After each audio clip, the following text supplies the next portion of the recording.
गीता 18 के श्लोक नंबर 62 में भगवान स्वयं कह रहे हैं कि अर्जुन उस परमेश्वर की शरण में जा जिसकी कृपा से परम शांति व शाश्वत स्थान अर्थात सतलोक को प्राप्त होगा। वो परमेश्वर कौन है, कहां है, कैसा है, जानने के लिए कृपया अवश्य सुनिए जगत गुरु तत्वदर्शी संत रामपाल जी महाराज के अमृत वचन। तो पुण्यात्माओं, जन्म और मरण के रोग से छुटकारा कौन दिला सकता है? कबीर परमात्मा। और कबीर परमात्मा का रिप्रेजेंटेटिव यानी उसके द्वारा उसका कृपा पात्र, उसकी भक्ति साधना बनाने वाला, बताने वाला संत जो साधना देगा, उस साधना उस भक्ति के कारण वो परम पिता परमात्मा कबीर साहिब आपकी जन्म और मृत्यु का ये नाश कर देगा। तो न तो ब्रह्मा जी की ना तो विष्णु जी की साधना से हमारा जन्म मृत्यु नाश हो सकता, जन्म मरण, क्योंकि ये स्वयं नाशवान है। ना शंकर भगवान की भक्ति से, ना दुर्गा की भक्ति से, ना ब्रह्म की भक्ति से। गीता ज्ञानदाता ये ब्रह्म है, श्री कृष्ण में प्रवेश करके बोलता है। ये खुद कहता है दूसरे अध्याय के 12वें श्लोक में, चौथे अध्याय के 5 और 9 श्लोक में गीता जी में, अध्याय नंबर 10 के श्लोक नंबर 2 में गीता जी में। ये गीता ज्ञानदाता कहता अर्जुन तेरे और मेरे बहुत जन्म हो चुके, तू नहीं जानता मैं जानता हूं। तो इसकी भक्ति करने वाला जन्म मरण से कैसे छूट सकता है? ये खुद जन्म मरण में गीता जी अध्याय नंबर 15 के श्लोक नंबर 16 और 17 में स्पष्ट किया है कि 2 पुरुष हैं, सर पुरुष और अक्षर पुरुष। अक्षर पुरुष ये 7 संघ ब्रह्मांड का स्वामी है, और परम अक्षर पुरुष जो 17वें श्लोक में कहा 15वें अध्याय के कि उत्तम पुरुष है तो अन्य, और 8वें अध्याय के 3रे श्लोक में कहा कि वो परम अक्षर ब्रह्म है, गीता ज्ञानदाता कहता है। तो उसकी भक्ति से जन्म और मरण का रोग नाश होगा। वो असंख्य ब्रह्मांड का स्वामी है, सबका मालिक है। वो सरपुरुष पर भी प्रभु है और अक्षर पुरुष पर भी वही मालिक है, और अनंत उसके अतिरिक्त जितने भी ब्रह्मांड हैं सबका वो ओवरऑल कंट्रोलर है। तो वो अविनाशी है। तो अविनाशी की भक्ति करने से ये अविनाशी हो सकते हैं, क्योंकि उसके लोक में जाएंगे जहां जिसकी भक्ति करेंगे उसी को प्राप्त होंगे। तो वहां जाकर के जन्म मरण मिटेगा। जन्म मरण किससे मिटेगा? जो उस परमात्मा कबीर साहब का रिप्रेजेंटेटिव होगा, उसका संत होगा, उसके द्वारा भेजा हुआ। जैसे विष्णु जी के कोई उपासक संत से भक्ति लेता है गुरु से, तो वो तो वहीं की टिकट बना होगा विष्णु के लोकताएं की। और जो ब्रह्म की साधना करने वाला कोई गुरु है ब्रह्म, तो वो उससे कोई नाम लेगा तो ब्रह्म तक की ही टिकट बना होगा वो, और युदास बना होगा सतलोक की सिद्धि।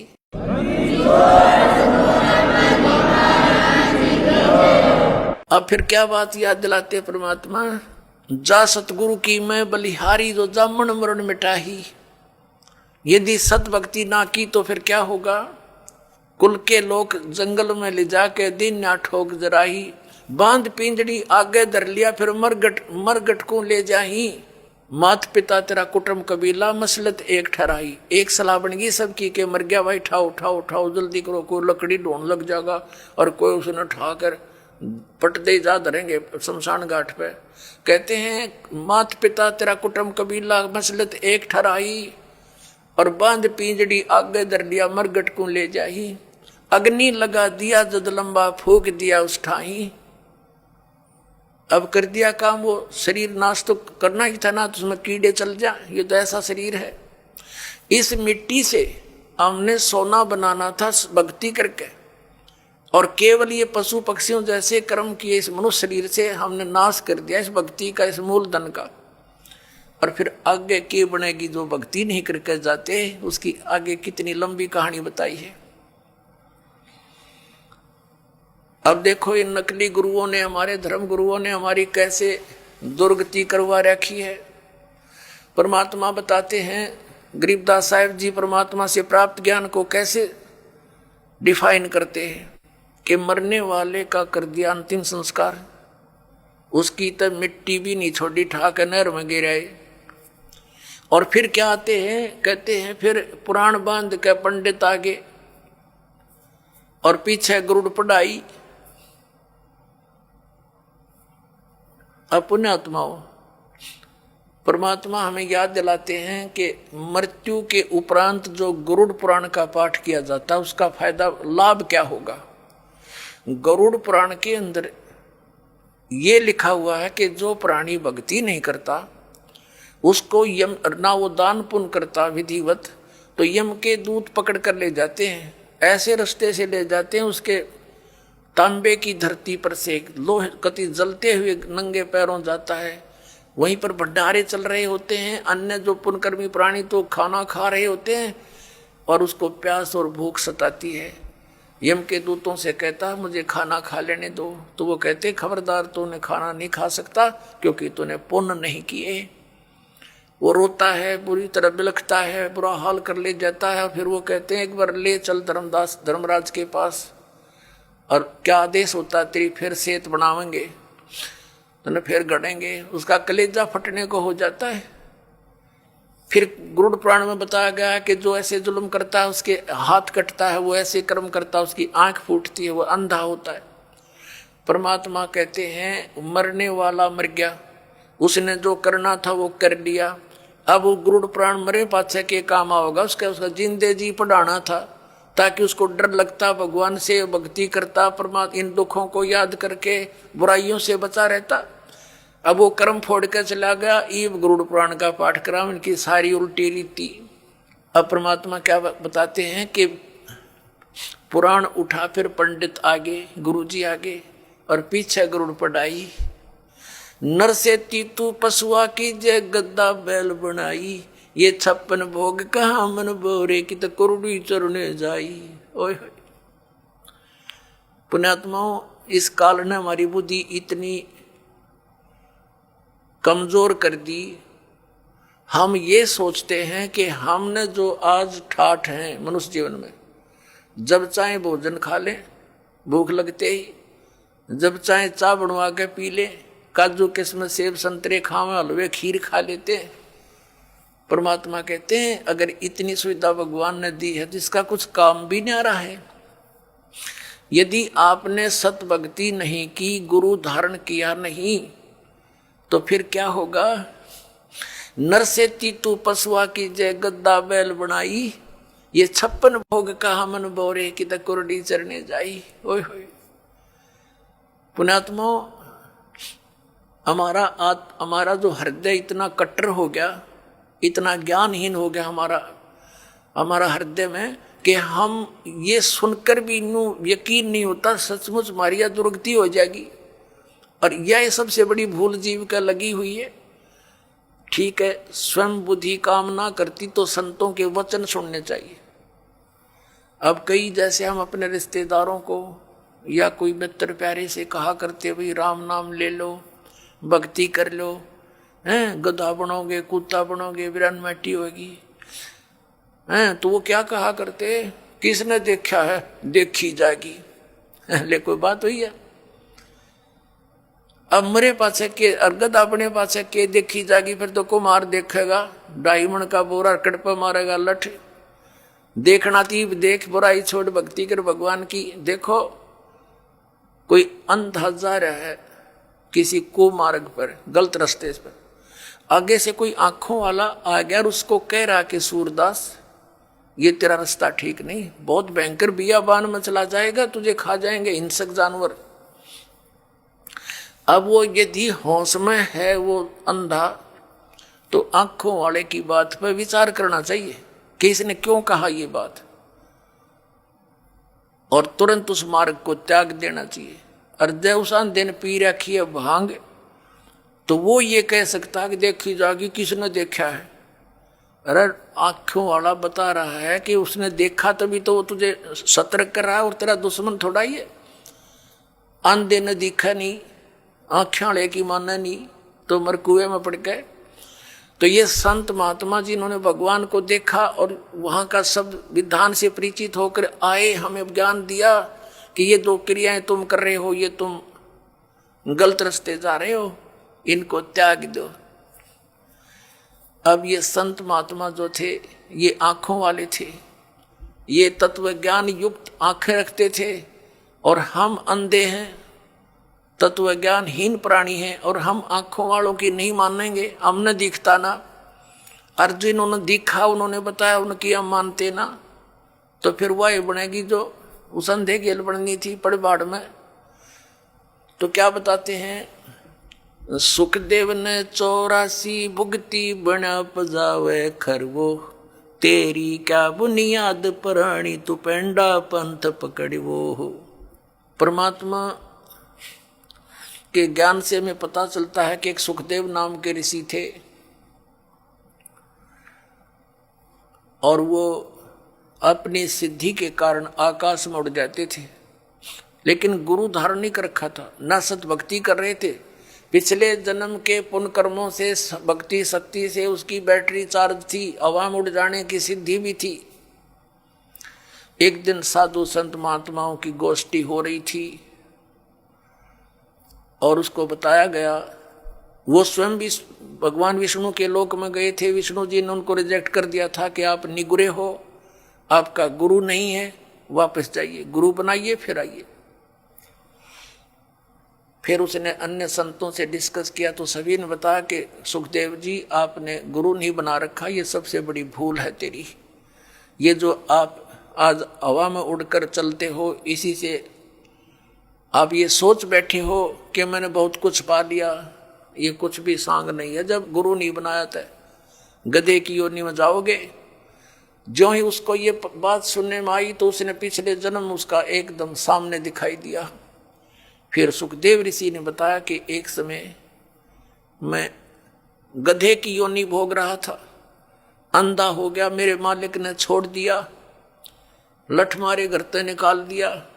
चलता चलता एक पगडंडी की अटकल सी लगाता हुआ जंगल में वन में जा रहा था। आगे एक नाला आ गया, एकदम मेरे पैर उस नाले में गिरने लगे। मैंने सोचा छलांग लगा ले, वापस पैर नहीं आ पा रहे थे तो मैंने छलांग लगाई। वो भीड़ा सा नाला था, 2-2.5 फुट का, 3 का। तो मैं बीच में फंस गया, चारों पैर लटके आगे पीछे थे, उसके नाले की पटड़ियां पर अड़ गया। इक्का दुक्का व्यक्ति जावे था उस रास्ते से, बहुत दूर था नगरी से, तो वो मुझे निकाल नहीं सका, उसने चेष्टा भी नहीं की इक्के दुक्के व्यक्ति ने, और मेरे ऊपर के पैर रखे पार होने लगे, मेरी पुली बना ली। 10-15 दिन तक भुगत कर जीवन अंत हुआ। अब वो दुख याद आते हैं और भक्ति करता हूं तो यहां परमात्मा भी याद दिलाते हैं कि सुखदेव ने 84 भुगती और बना पजावे खरवो। खरवा ने गधा, पजावे होते हैं ऊंचे ऊंचे, ये कुम्हार लोग बनाते थे पहले। पुजावा उसके ऊपर ईंटें बनाते जाते, ऊपर बाहर मिट्टी, उस राख को दूर नहीं डाल सकते क्योंकि और सथा नहीं था, उसी के ऊपर बनाते रहे तो बहुत ऊंचा हो जाता है। तो परमात्मा कहते हैं सुखदेव ने 84 भुगती बना पजावे खरवो, और तेरी क्या बुनियाद प्राणी तू पेंडा पंथ पकड़वो। तेरी क्या औकात है बोली आत्मा, तो ये रास्ता पकड़ जो मोक्ष मार्ग है, इस मनुष्य जीवन को नष्ट ना करे। अब यहाँ आदरणीय गरीबदास साहिब जी बता रहे हैं, परमात्मा कबीर जी की तरफ संकेत कर रहे हैं। नर से तू पशुआ की जय गद्दा बैल बनाई, ये 56 भोग कहा मन बोरे, कहीं कुरडी चरने जाई। ओए पुणात्माओं, इन सत्संग के वचनों से ये अज्ञान का जामा बैठ गया हमारे हृदय में। इन परमात्मा के इन हथौड़ों से, इस तत्व ज्ञान से ये फूट जाएगा और फिर सपने में भी डर लगेगा आपको, जब आपके ये पाप कर्म को छट जाएंगे सत्संग के सुनने से। पाप गणे बढ़ गए इसलिए हमारा यकीन ना होता जो संत बताते हैं साची होगी, क्योंकि संत साची ही कहा करते हैं। अब आज हम कितना सुंदर आहार करते हैं, और एक छोटे से काम बिना, परमात्मा के नाम बिना, काम करते करते भक्ति करो, चलते फिरते भक्ति करो, ये विधान है। हठ योग कहीं नहीं लिखा किसी सदग्रंथ में। ये हठ योग करते हैं सुबह शाम 2.5 घंटे, ये अपना कर्म बिगाड़ रहे हैं। किसी भी सदग्रंथ में हठ योग करने का विधि नहीं है। अपना काम भी करो और राम भी भजो। नाम उठत नाम बैठत नाम सोवत जागवे, नाम खाते नाम पीते नाम सेती लागवे। फिर क्या बताते हैं भगवान, अपने आत्माओं, इस दास का जन्म एक किसान परिवार में हुआ और अब वो पुरानी बातें याद घनी आने लगी जब ये ज्ञान समझ में आ गया। हमारे एक बैल था और उस बैल के पिछले खुरों में इतनी लंबी 1.5 इंच की कील घुस गई और पता लगा नहीं। हाली उसको खेतों में ले गया, सारा दिन हल जोता, इतनी लंबी कील लगी, रात्रि सुबह वक्त से लेकर गया था। पैर में लंग घनी करे बैल, लेकिन रोका नहीं सारा दिन। किस दृष्टिकोण से नहीं रोका कि कई बार बैल के नस पे नस चढ़ जाती है, तो सलाह दिया करते थे उस समय से ये हकीम होया करते कि बैल को ऐसा कोई झटका वटका लग गया होगा जिस कारण से ये लंग कर रहा है, लंगड़ा हुआ है, तो इसको रोकना नहीं चाहिए, काम लेते रहना चाहिए, इसी से ठीक होगा, नहीं तो ये सुन्न हो जाएगा पैर। इस दृष्टिकोण से आली ने सारा दिन प्रयोग किया, उसको रोका नहीं। शाम तक उसका पैर सोजस होगी, स्वेलिंग होगी और घर पे आ गया जैसे तैसे 3 टांगों को रखता हुआ और आते ही बैठ गया, ना कुछ चारा चरा, ना खाया पिया, कुछ भी नहीं, और उठा नहीं। सुबह उठाने लगे तब मुंह खोल लिया और गिर गया बुरी तरह, पैर सूज गया। ऐसे हकीम होया करते उस समय। कोई बुलाया, उसने देखा वो इसकी सोजस आ गई, ऊपर घुटनों तक, गोडे तक सूज गया पैर, सोजस होगी। तो उसने बताया कि इसके गोडे में बा आ गया, घुटने में बैल के कीला गिरी खुरों में, ट्रीटमेंट घुटने पर होना शुरू हो गया। मालिश करें, उसका पट्टी बांध दी। अब पहले तो वो अफलातून पाक रहा होगा, जब मनुष्य था उसने सोची भी ना होगी अब बिजली गिरेगी तेरे ऊपर। अब बोल कर बता नहीं सकता कहाँ दर्द है, क्या पीड़ा है। 1 महीने तक भुगता रहा, खावे पीवे कुछ नहीं, आंखों से पानी गिरे। 1 महीने के बाद फिर वो अपने आप पक के फूट गया, रिस उसमें से वो मवाद निकलना शुरू हुआ। जब ध्यान गया, अरे तेरे की खोर, ये तो यहाँ कोई डिफेक्ट है। फिर दिखा किसी को, उसने साफ सूफ करके एक चिमटी सी तो देखो कील निकाली इतनी लंबी, तब राहत मिली उस प्राणी को। अब परमात्मा याद दिलाते हैं, कबीर जिव्या तो वाए बली जो रटे हरि नाम, नहीं तो काट के फेंक दियो ये मुख में भलो ना चामे।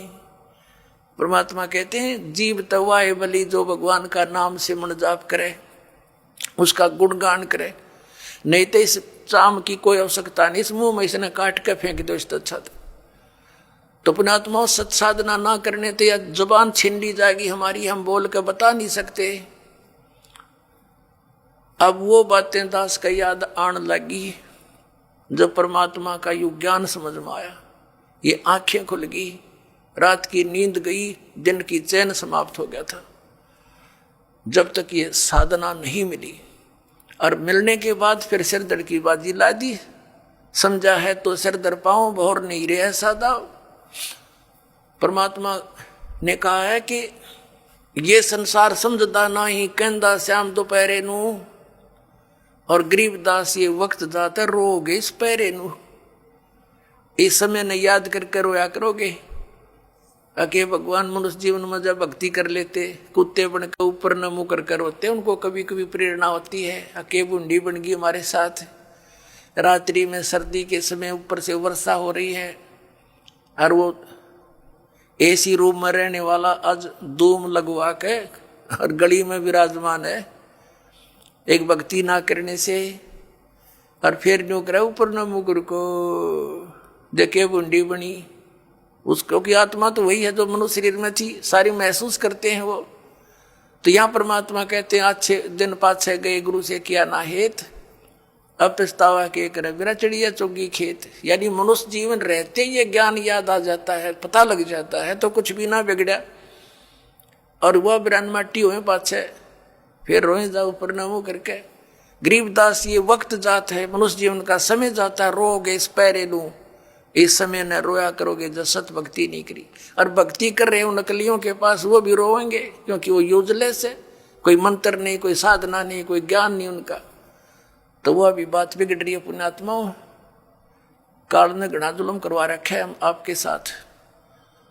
परमात्मा की चाह आत्मा को बहुत युगों से है, जब से परमात्मा से बिछुड़ी है, लेकिन काल ने अपने ये दूत छोड़ रखे हैं कि ये मिसगाइड रखे, परमात्मा तक ना जाने दे और ही कई साधनाओं में उलझाए रखें।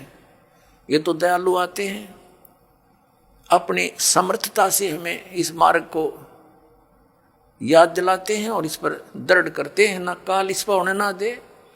100 मन में खरपतवार पैदा कर देता जब सत्ज्ञान सुनता है, और जब अज्ञान सुना करते नो आराम से बैठे रहा करते। जो भी कोई कहता सारी साची, और सच शुरू होती है तो ये झूठी लगती है, क्योंकि हमने अज्ञान घना सुन रखा है। अब साधना करते हैं तो गलत करते हैं। क्या बताते हैं परमात्मा? प्रेत शिला पे जा विराजे पितरों पिंड भराई, बोर श्राद्ध खान को आए ये काग भये कल माही। परमात्मा कहते हैं प्रेत शिला पे जा विराजे, भूत बन गए, भूत ये गलत साधना करके, और फिर पितरों पिंड भराई, फिर पिंड भरवाए, और बोर श्राद्ध खान को आए काग भये कल माही। पुण्यात्माओं, ये श्राद्ध निकालते हैं, ये कहां से लिया इन्होंने ये जुगाड़? जबकि वेदों में मना है कि श्राद्ध नहीं निकालने चाहिए। ये भूत पूजाएं हैं, भूत पूजोगे तो भूत बनोगे। गीता जी अध्याय नंबर 9 के श्लोक नंबर 25 में कहा कि भूत पूजने वाले भूतों को प्राप्त होंगे, पितरों की पूजा करने वाले पितर बन जाएंगे, देवताओं की पूजा करने वाले देवताओं के पास जाकर उनके नौकर लगेंगे, और मेरी पूजा करोगे मुझे प्राप्त होगे। तो गीता जी में तो मना किया कि पितर पूजा, भूत पूजा ये 13वीं करनी, अस्थि उठानी, गति कराने के लिए गंगा में डाल कानी, ये सारी शास्त्र विरुद्ध साधना है, वेद विरुद्ध साधनाएं हैं, ये नहीं करनी चाहिए। अरे हमारे धर्मगुरु इन नवगाटा जुड़वा रहे हमारा कि श्राद्ध निकालो, 17वीं 13वीं करो। अपनात्मा परमात्मा कहा करते हैं, रे भोड़ी सी दुनिया सत्य गुरु बिन कैसे सरिया। रे भोड़ी सी दुनिया सत्य गुरु बिन कैसे सरिया। अपने लला के बाल उतरवावे देख के चीना लग जइया। एक बुढ़िया लेकर जागी अपने पोते या पोती ने, कहाँ? गुड़गांव में आड़ी पे, अपने इष्ट धाम पर ले जाते हैं जहां पर भी, और वहां नाई बैठा होता है। और इन अज्ञानी धर्म गुरुओं ने हमारे को ये सलाह दे रखी है कि पहले बाल बच्चे के अपने माता के ऊपर उतरवाने चाहिए इष्ट धाम पे। अब वह बुढ़िया जाती है पोता पोती ने लेकर, साथ में पुत्र वधू, और वहां नाई बैठा होता है। उसको जा करके वह बुढ़िया कहती है कि रे नाई के भाई, मेरे पोते के बाल काट दे। अब बाहर अगर 5 रुपया में काटता होगा ना नाई, उस इष्ट दाम पर 10 रुपये लेगा डबल। अब पता इसने मेरे बिना कोई काटनिया नहीं, इसके डबल तो लेगा। और फिर बुढ़िया न्यू कहेगी भाई काट दे जल्दी सी मोटे मोटे, और न्यू कहेगी बेटा देख जा, अरे भाई नाई के ध्यान रखिए, मेरे पोते का कच्चा सिर है, कदे इसका कैंची ना लाग जा, धीरे धीरे देख, धीरे धीरे भाई। अब परमात्मा कहते हैं अपने लला के बाल उतरवावे, और इतनी चिंता कि कदे कैंची ना लग जइया। और एक बकरी का बच्चा लेके उसका गला कटैया। रे भोड़ी सी दुनिया, वो भी तो किसी का बच्चा था जो तो बलि चढ़ाने जा रही है, और अपने बच्चे का इतना दर्द कैंची भी ना छू जा। परमात्मा कहा करते जैसा दर्द आपने हो ऐसा जान बिराने। अब फिर वो बाल लेकर बुढ़िया क्या करेगी? उसमें मंदिर में चढ़ावेगी भगवान की मूर्ति पे, और वो बूढ़ा पुजारी बैठा होता है, वो उसी से में उठा के उनने और एक थैले में डाल देगा बोरी में। और जब वह बोरी भर जाएगी श्याम ने, उसने उठा के कुरडिया पे फेंक आवेगा, और कौन सा बैंक में जमा करा होगा उसने, उसने बाहर फेंकने उठा के ने। तो परमात्मा कहते तुम यही कटाओ, इन्हें यही फेंक दो, इसका कोई यूज नहीं, मूर्ख बना रखा, तुम्हारे धंधा खोल रहे हैं लोग। अपने लला के बाल उतरवावे देख कैंची ना लग जइया। एक बकरी का बच्चा लेके उसका गला कटिया रे भोड़ी सी दुनिया, सतगुरु बिन कैसे सरिया रे भोड़ी सी दुनिया, सतगुरु बिन कैसे सरिया।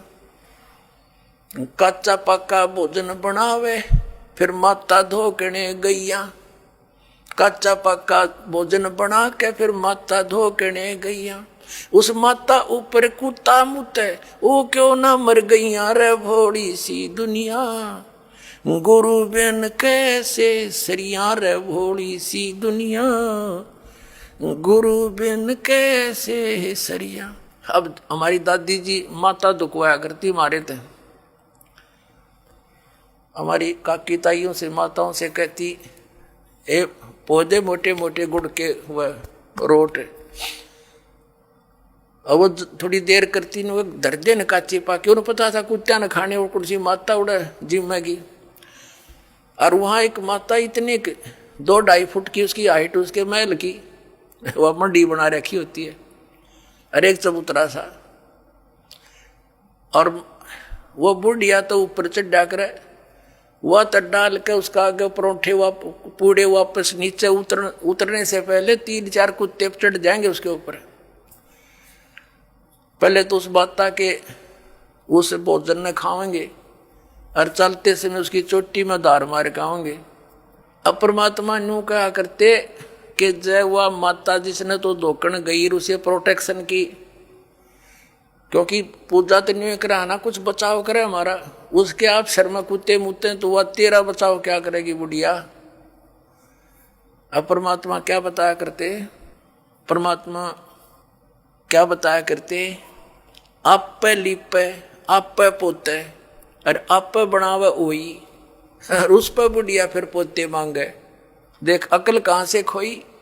एक वही माता देखी हमने पूजती, एक औरत क्या चित्र बना लेती थी दीवार पर, आप पे बनाती और फिर उसका कागज जोत जात ला के अर्नो कहे हे वही माता बहू के पोता दिए पुत्र दिए, दूध पूत में खैर रखिए हैं, इसलिए तेरी पूजा करूं। परमात्मा कहे आप पे तो वह माता बनाई, आप पे लिपे आप पे पोते आप पे बनावे ओई, और उस पर बुढ़िया पोते मांगे। देखा कलकड़े तक होई है तरह के भैया। परमात्मा क्या याद दिलाते हैं कि जाटी पूजे पीपल पूजे और सिर तुलसा के हो और दूध पूत में खैर राखिए, नो पूजू हो तो जांडी पूजे और पीपल में पानी चढ़ावे और फिर तुलसी माता ने पूजे, और उनको किस लिए पूज रही हूं कि मेरे दूध पूत में खैर राखिए। बता अकल देखो हमारी, ये हमारे धर्म गुरुओं की गाइडलाइन थी हमारे को, ये शास्त्र विदिता का मनमान्य साधना करवा के सारे भूत बनवा दिए। फिर क्या बताते हैं परमात्मा, जीवित बाप के लट्ठम लट्ठा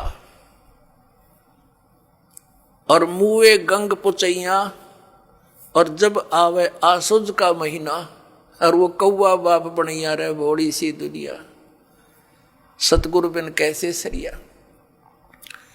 जैसे जीवित बाप के साथ तो खेचा तानी रखे निकम्मी आत्मा है, और मरने के बाद फिर उसकी गति के लिए चलेंगे कहाँ से।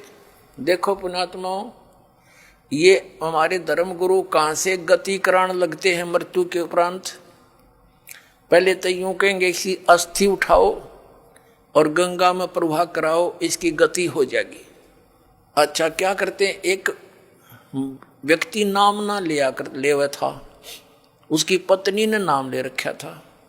वैसे उसका अपनी पत्नी को मना नहीं करता था, ज्ञान से बहुत कुछ परिचित भी था, लेकिन उसके सामने एक बात आती कि मेरा पिताजी की मृत्यु होगी और मैं यदि गंगा में अस्थि नहीं डालकर आया तो फिर मेरी आत्मा नहीं मानेगी, तो मैं इसलिए नाम नहीं लूं। एक दिन वो बता रही थी उसकी पत्नी कि मेरे तायसरे की मृत्यु होगी, यानी उसके ताऊ की, और वो लेकर गए उसकी अस्थियों को गंगा घाट पे।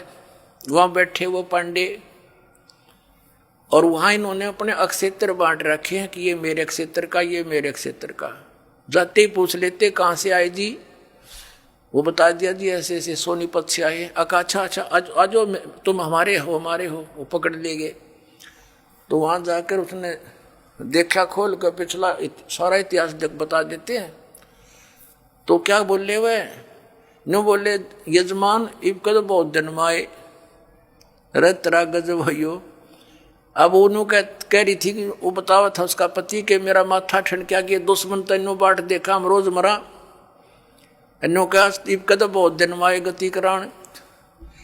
तो वो कहने लगा उसके बाद मेरा वहां से मन हट गया कि वो तो हमारी सारा दिन जो है ना ये कुशोण मनावे हैं। पुण्यात्मा गति करवा दी कि गंगा में अस्थि डलवा दी, होगी गति। फिर कहें 13वीं करो। 13वीं किस लिए कि गति कराने खातिर। अच्छा वह 13वीं भी कर दी। फिर कहें अब इसके सरहद निकालो। पहले प्रत्येक महीने किया करते, फिर छठे महीने और बड़ा व्यवस्था करते थे, और फिर 1 वर्ष के बाद वो कंप्लीशन होता था, उसका समापन करते थे। 1 साल में पूरे वर्ष लगे रहते थे गति कराने। और फिर क्या करते हैं, परमात्मा कहते हैं प्रेत शिला पैजा विराजे पितरों पिंड भराई। फिर पिंड भरवा दो, पितरों की मुक्ति हो जाएगी। परमात्मा क्या कहते हैं, जीवित बाप के लट्ठम लट्ठा हर मुए गंग पुचैया। और जब आया आसोज का महीना, कौआ बाप बनैया रे बोली सी दुनिया। अब फिर आगे श्राद्ध के समय आसोज का महीना। तो जिस तिथि को कोई घर का सदस्य मृत्यु को प्राप्त होता है तो हमारे धर्म गुरु वो तिथि नोट कर लेते हैं। आसोज के महीने में अमावस्या से लेकर पूर्णमासी तक उस किसी भी तिथि को मृत्यु होती है तो उस दिन विशेष कार्यक्रम करते हैं, श्राद्ध निकालते हैं। और सबसे पहले क्या करते हैं, वो बना के भोजन ऊपर रखते हैं छत पे, और उसी समय कौवे आकर खा जाते हैं। तो वो क्या कहते हैं हमारे धर्मगुरु, देखो भोग लग गए तेरे पिताजी, हो सकता कौआ बन रहे हो। अरे भले आदमियों, गति करान लागे थे, कौआ बना के छोड़ दिया। ये है इनके साधन। अब परमात्मा कहते हैं प्रेत सला पैजा विराजे पितरों पिंड भराई। और बहुत सरहद खान को आए, काग बने कलमाई। आगे क्या बताते हैं, जय सतगुरु की संगत करते सकल कर्म कट जाई।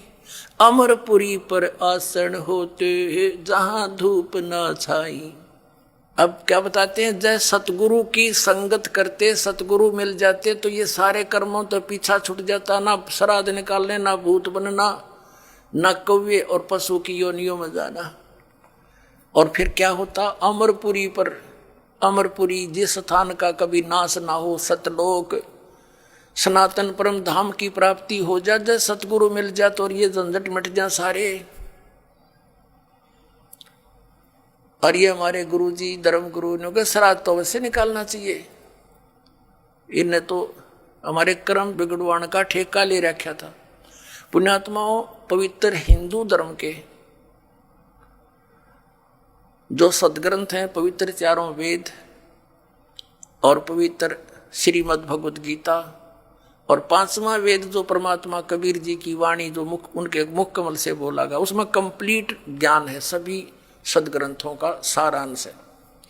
वो तो इनके हाथ नहीं लगा, क्योंकि उन्होंने इन संस्कृत के ज्ञाताओं ने वो तो रिजेक्ट कर रखा था। कबीर साहब की वाणी तो एक अशिक्षित की वाणी है, इस करके वो हमारे पास, हमारे तक नहीं आने दिया। तो इनमें जो पुराण हैं, ये पुराण क्या चीज है, ये 4 वेद, उन 4 वेदों का सारांश श्रीमद् भगवत गीता। लेकिन श्रीमद् भगवत गीता में कुछ अटकल युद्ध कराने के लिए इस काल भगवान ने लगाई है, वो अलग से दिखाई देती है। और जो वेदों से मेल खाता वो गीता जी का ज्ञान खरा है, बिल्कुल सत्य है, क्योंकि वो वेद ज्ञान गॉड गिवन है, परमात्मा का दिया हुआ है। तो हमने परमात्मा के आदेश का पालन करना है। और पुराण क्या है? ये ब्रह्मा जी द्वारा दिया गया ज्ञान, ब्रह्मा जी से सुना, फिर कुछ अन्य ऋषियों ने किसी और से सुना हुआ ज्ञान, वो सब खिचड़ी बना के पुराण बना दी। अब वेदों में इन श्राद्ध आदि कर्म कांड का निषेध है, और गीता जी में निषेध 9वें अध्याय के 25वें श्लोक में स्पष्ट किया है, भूत पूजने वाले भूत बनेंगे। ये देखिएगा, श्रीमद् भगवत गीता, गीता प्रेस गोरखपुर से प्रकाशित है, जयदयाल गोविंद का इसके अनुवादक है।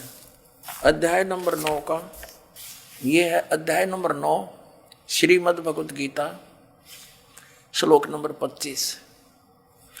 देवताओं को पूजने वाले देवताओं को प्राप्त होंगे, पितरों को पूजने वाले पितरों को प्राप्त होते हैं, और भूतों को पूजने वाले भूतों को प्राप्त होते हैं, और मेरा पूजन करने वाले मुझको ही प्राप्त होते हैं। अब ये श्राद्ध कितना आगे फिर, अब आपको दिखाते एक झलक पुराणों में क्या लिखा है। एक मार्कंडेय पुराण है। एक रुचि नाम के ब्राह्मण थे, ऋषि, और उसने वेदों को समझा पढ़ा। ये ज्ञानी आत्मा थे कि मनुष्य जीवन केवल मोक्ष प्राप्ति के लिए प्राप्त होता है। इसलिए उसने ना तो विवाह कराया, ब्रह्मचारी पद पर रहते हुए 40 वर्ष की उम्र होगी थी, और अपना जंगल में वन में रहता था, कोई मकान झोंपड़ी भी नहीं डाल रखी थी। ये सोच करके मोक्ष प्राप्ति करानी है, क्या संग्रह करना है, 2 दिन का जीवन है। अब वो वेदों अनुसार साधना कर रहा था, रुचि ऋषि, और उसके जो पिताजी, दादाजी, परदादाजी, चौथा दादाजी वो मर चुके थे, वह भूत बन रहे थे, और वो भी ऋषि थे, ब्राह्मण थे। उनने भी ये कर्म कांड करे और करवाए थे, तो भूता बनेंगे वह। तो वो चारों दिखाई दिए और कहा, बेटा तूने विवाह क्यों नहीं करवाया? विवाह करवा के तुम हमारा श्राद्ध करता है और हमारी गति हो जाती। अब रुचि कहने लगा कि पितामहो, वेद में तो ये मना कर रखा है, ये श्राद्ध श्रुद्ध निकालना, ये कर्म कांड करना, ये तो मूर्खों का मार्ग है। और वो पितर भी कहते हैं, बेटा है तो ऐसा ही, इसमें कोई संदेह नहीं, मिथ्या नहीं है, सच्चाई है। लेकिन हमारा क्या होगा? एक तुम बाढ़ में जाओ, थारा क्या होगा?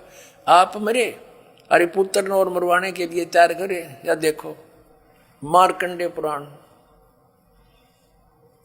ये गीता प्रेस गोरखपुर से प्रकाशित है। गीता प्रेस गोरखपुर से प्रकाशित है। ये गीता प्रेस गोरखपुर से प्रकाशित है। ये 242 पृष्ठ पे संक्षिप्त मार्कंडेय पुराण, रोच्य मुनि की उत्पत्ति कथा। मार्कंडेय जी कहते हैं कि ब्राह्मण, पूर्व काल की बात है, प्रजापति रुचि ममता और अहंकार से रहित इस पृथ्वी पर विचरते थे।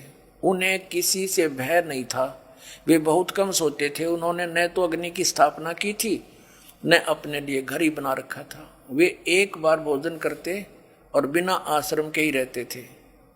उन्हें सब प्रकार की आसक्तियों से रहित एवं मुनिवर्ती में रहते देख उनके पितरों ने उनसे कहा, ये देखिए चारों आगे भूत बन रहे, ये देखो,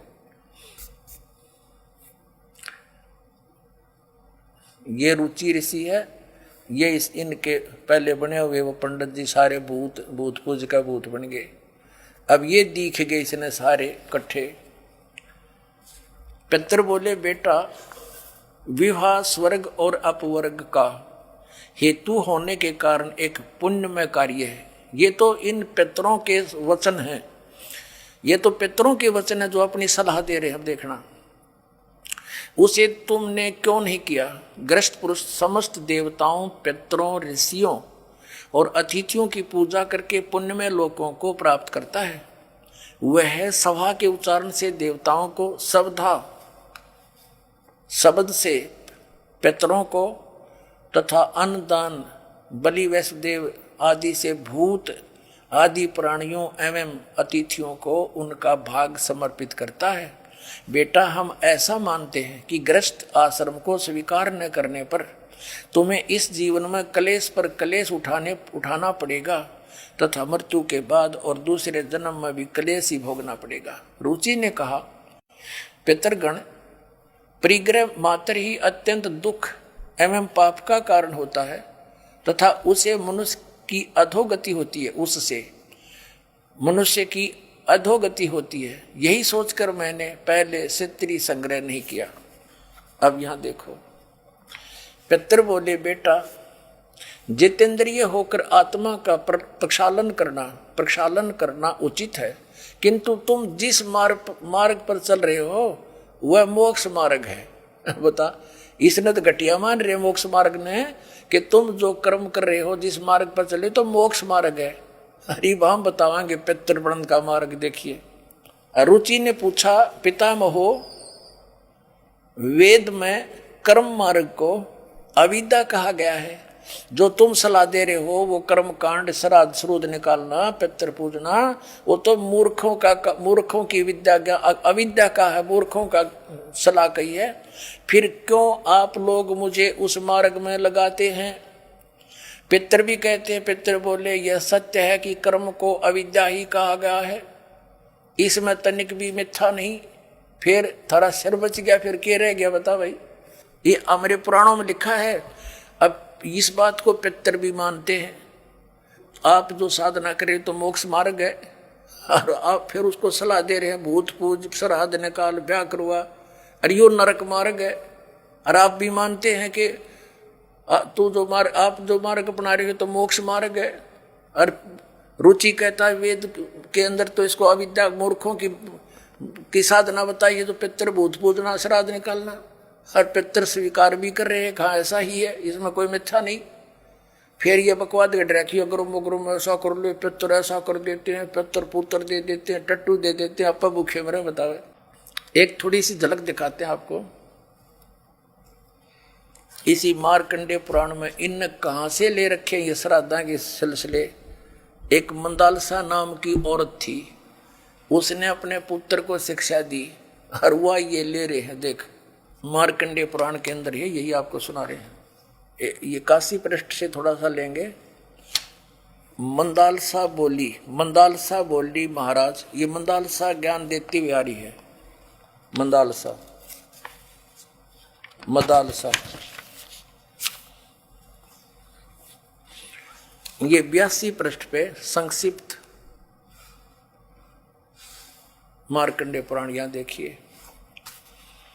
अब ये क्या सलाह दे रही है कि जो पितर देवलोक में है और जो त्रिक योनियों में ये पशु पक्षी बने हुए हैं, और जो मनुष्य योनियों में एवं भूत वर्ग में स्थित हैं, भूत बन रहे हैं, और वे पुण्यात्मा हों या पापात्मा, जब भूख प्यास से विकल होते हैं तो वे अपने कर्मों में लगा हुआ मनुष्य पिंड दान तथा जल दान के द्वारा उन्हें तृप्त करता है।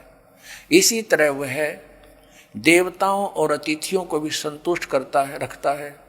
देवता, मनुष्य, पितृ, भूत, प्रेत, गुहक, पक्षी, कृमि और कीट आदि भी मनुष्यों से ही जीविका चलाते हैं। अब ये क्या बता रही है कि चाहे तो वो जो पितृ देवलोक में हैं, जो त्रिक योनिया में पड़े हैं, और जो मनुष्य योनियों में यानी भूतादि पितृ बन रहे हैं, वे पुण्यात्मा हों या पापात्मा, सब भूखे प्यासे मरते रहते हैं।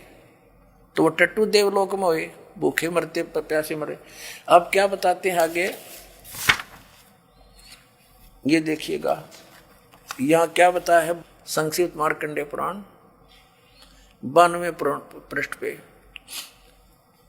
इनमें से जो नरक में निवास करते हैं, जो पशु पक्षी की योनियों में पड़े हैं, तथा जो भूत प्रेत आदि के रूप में स्थित हैं, उन सब को विधि पूर्वक श्राद्ध करने वाला यजमान तृप्त करता है। कैसे करता? सुनो।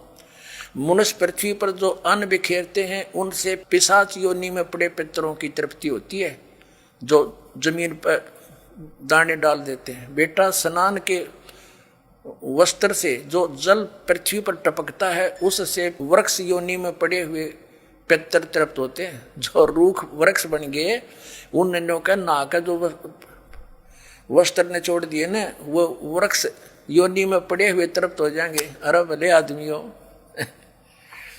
अब ये एक बार क्या था, परमात्मा कबीर जी काशी में गंगा घाट पर चले गए। गंगा का एक घाट बना हुआ है, वहां पर ये ब्राह्मण लोग सूर्य को यानी ऐसे सूर्य की तरफ मुंह करके गंगा से जल उठावें और वहीं डाल दें। कबीर साहब बढ़कर उसमें गंगा में घुटनों पानी में और ऐसे नौकरन लगे गंगा के जल को पटरी पर फेंक रहे पूरी स्पीड तक। अब वो सारे पंडित जी अपना काम छोड़ के कबीर साहब की ओर देखने लगे। कहने लगे वो कबीर ये क्या कर रहा तू? कबीर जी बोले आप क्या कर रहे हो? मैंने ना पूछा, तुम क्यों पूछ रहे हो मेरे से? पहले आप बताओ आप क्या कर रहे हो? कि हम अपने पितरों को स्वर्ग में जल भेज रहे हैं। ये हम यहां जल डाल रहे हैं ना, ऐसे मंत्र बोलकर ऐसे सूर्य की तरफ मुड़ करके, ये वहां स्वर्ग में हमारे भूखे प्यासे पितरों को जल प्राप्त होगा। परमात्मा बोला मैंने एक बगीची लगा रखी अपनी झोपड़ी के आगे और मैं उस बगीची को सींच रहा हूं। फिर मंड के करड़े हो गए। तो वो कहने लगे रे भोले आदमी इतनी दूर कैसे जाएगा जल? ये तो यहीं पड़ा है। वो तेरी झोपड़ी के आगे बगीची जो छोटी सी लगा रखी वो कैसे सिंचाई होगी इससे? कि एक लाखों किलोमीटर दूर मील दूर तुम्हारे पितरों को स्वर्ग में ये पानी मिल सकता है, तो ये 2 किलोमीटर पर क्या दिक्कत आएगी इसको?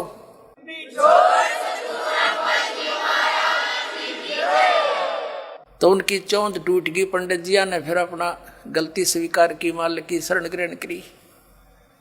अपने आत्माओं वही यहां ये सिस्टम है। देखो अब देखो इनके आगे फिर मार्कंडेय पुराण हम पढ़ रहे हैं 92 पृष्ठ पे 92 पे। उससे वृक्ष योनि में पड़े हुए पितर तृप्त होते हैं। अच्छा वृक्ष तो है इतना बड़ा और पानी निचोड़ा कपड़े का उड़ा गंगा के किनारे, बताओ वृक्ष कैसे तृप्त होगा? उसमें तो बाल्टी भर गिरनी पड़ेंगी। तो किसी मूर्ख बना रखे देखो। और नहाने पर अपने शरीर से जो जल के कण इस पृथ्वी पर गिरते हैं उनसे उन पितरों की तृप्ति होती है जो देव भाव को प्राप्त हो रहे हैं। देखो इनकी अकल। कहते नहाने के बाद जो छींटे छाटे पृथ्वी पर पड़ते हैं ना, वो जो देवता बन गए उन पितरों की तृप्ति होती है। वो टट्टू देवता बन गए जब इससे पानी तो छकेंगे उड़ा हुआ तरह अकल बना मार रखी मारी। देखो देखो नहाने पर अपने शरीर से जल के कण इस पृथ्वी पर गिरते हैं ना, उनसे उन पितरों की तृप्ति होती है जो देव भाव को प्राप्त हुए हैं, जो देवता बन रहे हैं। और पिंडों के उठाने से वो पिंड भरवाते हैं, अन्न के कण पृथ्वी पर गिरते हैं ना, उनसे पशु पक्षी योनियों में पड़े हुए पितरों की तृप्ति होती है। बता वो पशु योनि में की भैंस बन कर खड़ी होगी, उनकी वह माई या दादी ताई काकी हैं, और उड़ वह कण गिरे पृथ्वी पर कीता है। वह भैंस तो उड़े एक टोकरा ने भूस खावा डेली, एक कण तक क्यों कर छिकेगी वह है तेरा के। आइए अब हम उन श्रद्धालुओं के अनुभव जानते हैं जो जगत गुरु तत्वदर्शी संत रामपाल जी महाराज जी से दीक्षा प्राप्त कर चुके हैं तथा उनके द्वारा बताए गए भक्ति मार्ग पर चल रहे हैं। नमस्कार जी। नमस्कार सर। क्या नाम है जी आपका? प्रतिभा साहू, जिला बिलासपुर छत्तीसगढ़ से हूँ सर। संत रामपाल जी महाराज से नाम दीक्षा आपने कब ली? संत रामपाल जी महाराज से नाम दीक्षा 8 मई 2014 को ली थी सर। प्रतिभा जी आपने क्या क्या भक्ति साधनाएं की हैं अभी तक? संत रामपाल जी महाराज से भक्ति करने से पहले मैं बचपन से ही जब होश भी नहीं संभाली थी तब से गायत्री परिवार शांति कुंज हरिद्वार से जुड़ी थी सर। तो फिर आप संत रामपाल जी महाराज जी की शरण में कैसे गईं? सर मैं गायत्री परिवार में तो जुड़ी थी, मेरा पूरा परिवार भी जुड़े हुए हैं, अभी से जुड़े हुए हैं, मगर उसमें जुड़ने से मेरे को कोई लाभ नहीं हुआ, उल्टा हानि ही हानि हुआ सर। तो जैसे शादी होने के बाद एक पति पत्नी का जो गृहस्थ जीवन रहता है, ये मेरे को कुछ भी सुख नाम का चीज ही नहीं था। अपने जिंदगी से मैं तंग आ गई थी सर। मैं यहाँ तक कि इतना मारपीट होता था कि मैं पायजन भी ले ली थी। फिर पायजन लेने के बाद मैं अपने मायके में चली गई थी, मायके में बैठ गई थी। वहाँ मायके में बैठने के बाद मेरे को मेरे पति तलाक का नोटिस भी दे दिए थे। उसके बाद मेरे को पति को कोई संत रामपाल जी महाराज का शिष्य आए, वो बोले कि अपनी पत्नी को ले आओ, सब ठीक हो जाएगा। तो मेरे पति बोले ऐसा कुछ नहीं हो सकता, मैं नहीं लाता। तो मेरे को ऐसा विश्वास ही नहीं होता कि कोई दुनिया में ऐसा कोई है कि नोटिस जारी होने के बाद पति पत्नी मिल जाए। मगर वो लोग बोले कि एक बार विश्वास करके तो देखो, पुस्तक तो पढ़ के देखो। तो फिर मेरे पति पुस्तक पढ़े, संत रामपाल जी महाराज के ज्ञान गंगा पुस्तक पढ़े। फिर ज्ञान गंगा पुस्तक पढ़ने के बाद मेरे पति बरवाला गए। बरवाला में जाने के बाद वो नाम दीक्षा लिए। फिर गुरुजी संत रामपाल जी महाराज आए, आशीर्वाद दिए, तो फिर आए। फिर उसके बाद गए तो बोले गुरुजी, संत रामपाल जी महाराज से बोले गुरुजी आप तो सब ठीक कर दिए, बस मेरा एक ही परेशानी है कि मेरी पत्नी अपने मायके में है, मैं कैसे करूं। तो गुरुजी संत रामपाल जी महाराज बोले कि बेटा उनकी गलती नहीं है, आप उनको घर ले आओ और कैसे भी करके आश्रम ले आओ। तो फिर मेरे पति मेरे को लेने के लिए गए, लेकर आए। फिर मेरे को बोले चलो बरवाला चलते हैं। यहाँ घर आई तो घर में देखी कि जो भी जिसको मैं मानती थी, गायत्री माता को मानती थी, उनका फोटो भी नहीं था, कुछ भी नहीं था। तो मैं बोली आप दूसरे पंथ में चले गए हो, मगर मैं तो नहीं गई हूँ, मेरा भगवान क्यों आपको इधर उधर किए। तो बोले चलो ठीक है, आप अपना भगवान ले आओ। उसके बाद मैं लाई। फिर 2-3 दिन बाद मेरे पति बोले कि चल बरवाला चलते हैं। तो मैं बोली कि मेरे को नहीं जाना है बरवाला, मैं क्यों जाऊंगी, आप दूसरे पंथ में गए हो तो जाओ, मैं नहीं जाती। गायत्री माँ मेरी माँ है, उसको मैं नहीं छोड़ सकती। तो बोले नहीं, एक बार आप चल के तो देखो, नाम मत लेना, मगर घूमने के लिए तो चलो। तो मैं बोली ठीक है। फिर जाते जाते भगत जी ऐसा हुआ कि संत रामपाल जी महाराज मेरे को स्वयं ट्रेन में आए और सब सो गए थे, बोगी का लाइट भी बंद हो गया था। मगर संत रामपाल जी महाराज आए और बोले बेटा आपको नींद नहीं आ रही है। तो भगत जी मैं इतनी अनबुद्धि, इतनी अनजान थी कि मैं स्वयं संत रामपाल जी महाराज को मैं पहचान नहीं पाई। मैं उल्टा उन्हें मैं सोची, क्योंकि मैं पहले बार गई थी, मेरे को नहीं लगा कि ऐसा कुछ चमत्कार हो सकता है। तो भाई लूट मार का दिन है तो कोई आए होंगे, तो उल्टा उन्हीं को चिल्ला के मैं भेज दी। फिर सुबह जब उठी तो जाके देखी बोगी में वो नहीं थे। फिर अपने पति को मैं बोली कि यहाँ एक बुजुर्ग आया था, बैठा था, वो कहाँ उतरा। तो बोले ऐसा कोई नहीं आया। जो मेरे साथ में संत रामपाल के शिष्य थी वो भी बोले कि ऐसा तो कोई नहीं बैठा है यहाँ, तुम किसको बोल रही हो। तो मैं बोली नहीं, आया था, लंबा सा था, गोरा सा था, बाल पका हुआ था, दाढ़ी मुझ कुछ नहीं था और सफेद बंगाली हुए पहने हुए थे, वो आए थे। तो उन लोग बोले बस पर गुरुजी ही आए थे, तुमको पता नहीं चला। तो मैं बोले ऐसे कैसे चमत्कार हो सकता है, गुरुजी आए। फिर रास्ते में झगड़ा होते होते गए। उन लोग बोले इतना चमत्कार दिखाने के बाद भी तुम नाम नहीं लूंगी बोल रही है, ले ले ले ले उनके सी से। मैं बोली नहीं, मेरे को नहीं लेना है, तुम लोग चुपचाप रहो। ऐसे करके झगड़ा होते होते गई। फिर आश्रम जैसे ही गई, मस्त खाई पी, फिर सो गई। थके हारे गई थी, ट्रेन में ऐसे भी नींद तो पड़ता ही नहीं है, तो थके हारे गई थी। उसके बाद भी जब मैं आश्रम में सोई तो रात में जो अपना गायत्री परिवार मिशन से जुड़ी हुई थी, तो उनमें से गुरु थे। तो वो गुरु आए और बोले कि बेटा, बोले कुएं के पास से प्यासा मत जाना, पानी पी कर ही जाना। तो मैं बोली अरे कैसे बोल रहे। अच्छा। फिर उसके बाद मैं फिर सोई तो फिर वही आवाज आया। तो मैं बोली है परमात्मा, मैं बोली यहाँ आई हूँ तो कुछ ना कुछ होगा, उसका कुछ तो संकेत करो मेरे को। जो ऐसा बोल रहे हैं, मेरे कान में आवाज आ रहा है और उठ के देखती हूँ तो कोई नहीं है। तो फिर मेरे मन में तुरंत आ गया कि नहीं, मेरे को नाम लेना ही है। फिर उसके बाद सुबह 4 बजे, थके हारे थी, सब सोए थे, फिर भी मैं 4 बजे उठी और उठ के नहा धो के तैयार होके आ गई। फिर अपने पति बोली कि मैं भी नाम लूंगी। मेरे पति बोले अरे ऐसा क्या चमत्कार हो गया जो आप नाम लेना चाहती हो, कल तक तो झगड़ा करते आई है। तो मैं बोली नहीं, मेरे को लेना है यानी लेना है। फिर उसके बाद नाम 2014 में फिर नाम ले लिया, 8 मई 2014 में संत रामपाल जी महाराज से। संत रामपाल जी महाराज से नाम दीक्षा लेने के बाद आपको क्या लाभ मिले? भगत जी संत रामपाल जी महाराज से नाम लेने के बाद इतना लाभ मिले कि शायद बताने के लिए दिन भी छोटा पड़ जाए, मगर इतना थोड़ा बहुत बता सकती हूँ। भगत जी जो मेरा यहाँ किडनी है, वो किडनी में हमेशा यानी 1 माह 2 माह में इतना ज्यादा दर्द होता था कि मैं खड़ी थी तो खड़ी ही रहती थी, सोई थी तो सोई रहती थी, यानी पता नहीं इतना। और आंसू मेरे को रोते देखकर मेरे बच्चे भी रोते थे। कितना भी रात रहे उन लोग तुरंत डॉक्टर लेके आते थे, मगर कुछ भी नहीं होता था। बस सुई हुई दे के जाते थे, दवा देते थे, ठीक रहती। फिर उसके बाद 1 माह 2 माह में वैसे ही होता था। मगर जब से संत रामपाल जी महाराज से दीक्षा ली हूँ, पता नहीं वो कहाँ गायब हो गया है कि अब ऐसा लगता है कि मेरा कुछ बीमारी ही नहीं है। और दूसरा लाभ ये है कि मेरी गुड़िया है, वो अभी 16 साल की हो चुकी है। तो वो कक्षा 3री में पढ़ रही थी, तब वो ऐसा हुआ कि वो प्रेत बाधा का हो गया। वो जैसे ही घर से निकलती थी तो जाती तो मस्त थी, क्योंकि पढ़ने में होशियार है, तो जाती थी मस्त। उसके बाद जाने के बाद वो घर तुरंत रिटर्न आ जाती थी, बोलती थी कि मेरे पीछे कोई है, मेरे पीछे कोई है। इतना ज्यादा प्रेत बाधा हो गया था हम लोग को, यानी कि हमारे घर में अच्छे से रह भी नहीं पाते थे। कोई ना कोई कुछ ना कुछ टोना जादू लगा ही दिए रहते थे। ये सब ठीक हो गया। मेरा बच्चा है सर, वो अभी 14 साल का है। वो उसके पेट में गांठ बन गया है कंठी माला जैसे। तो उसको वो आया स्कूल से और गिर गया, हम लोग को पता भी नहीं था, तो गिर गया। फिर उसके बाद गिरने के बाद हम लोग डॉक्टर के यहाँ ले गए, एक्सरे वगैरह कराए। डॉक्टर बोले कि इसके पेट में गांठ है और ऑपरेशन से ही ठीक होगा। पूरा पेट में कंठी माला जैसे पूरा माला रहते हैं, गुथाए रहते हैं, वैसे ही गुथाया हुआ है। तो ये जब 18 साल का होगा तब इसका ऑपरेशन होगा, वरना नहीं होगा, ठीक नहीं होगा। और कुछ भी खाएगा तो शायद ये बचेगा, ऐसा टाइप का बोले। तो हम लोग परेशान हो गए थे, मगर गुरुजी के से मेरा बच्चा भी नाम लिया था। तो हम लोग बोले बेटा जो नाम मिला है वो नाम कर, अच्छे से नाम कर, अच्छे मर्यादा में रह के भक्ति कर, फिर बाकी पर गुरुजी सब संभाल लेंगे संत रामपाल जी महाराज करके। तो आज मेरा बेटा इतना तंदुरुस्त हो गया है कि मोहल्ले में सबसे अच्छा, सबसे तंदुरुस्त और सबसे हट्टा कट्टा मेरा बेटा ही है। मैं एक मिल चलाती हूँ सर, धान कूटने वाला।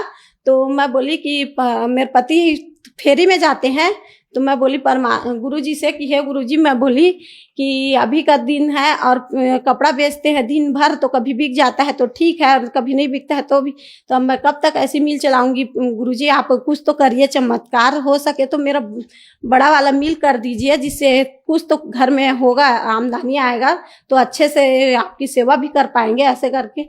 तो गुरुजी 8 लाख का जो राइस मिल है, जो 8 लाख का प्रोजेक्ट है, उसको परमात्मा पता नहीं कैसे हम लोग को कहाँ से मिला दिए।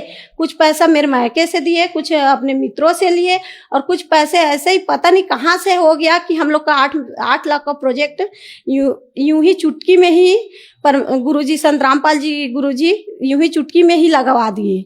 जैसे कि आपने बताया कि संत रामपाल जी महाराज से नाम दीक्षा लेने के बाद आपको बहुत सारे लाभ मिले, तो जो दर्शक अभी आपका इंटरव्यू टीवी पर देख रहे हैं और वो भी संत रामपाल जी महाराज से नाम दीक्षा लेना चाहते हैं, तो कैसे ले सकते हैं? सर संत रामपाल जी महाराज से नाम दीक्षा तो आप आजकल तो मोबाइल का जमाना आ गया है, आप लोग सोशल मीडिया, ट्विटर, फेसबुक सब इसमें भी अपने जो संत रामपाल जी महाराज के शिष्य हैं वो लोग लगे हुए हैं। तो आप उनके जरिए से भी आप नाम दीक्षा ऑनलाइन, चाहे तो ऑनलाइन या नज़दीकी नामदान केंद्र है वहाँ से आप नाम दीक्षा ले सकते हैं।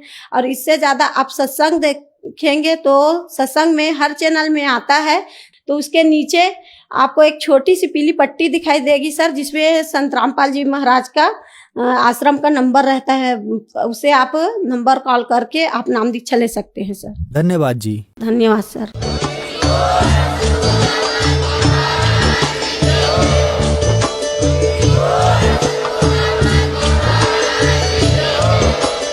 आप सुन रहे थे जगत गुरु तत्वदर्शी संत रामपाल जी महाराज जी के मंगल प्रवचन। अधिक जानकारी के लिए विजिट कीजिए हमारी वेबसाइट www.jagatgururampalji.org। संत रामपाल जी महाराज जी के शुभ आशीर्वाद से पूरे विश्व भर में 500 से भी ज्यादा नाम दीक्षा केंद्र हैं, जिन पर संत रामपाल जी महाराज जी द्वारा ऑनलाइन निःशुल्क नाम दीक्षा दी जा रही है। अपने नजदीकी नाम दीक्षा केंद्र का पता करने के लिए संपर्क करें 8222880541।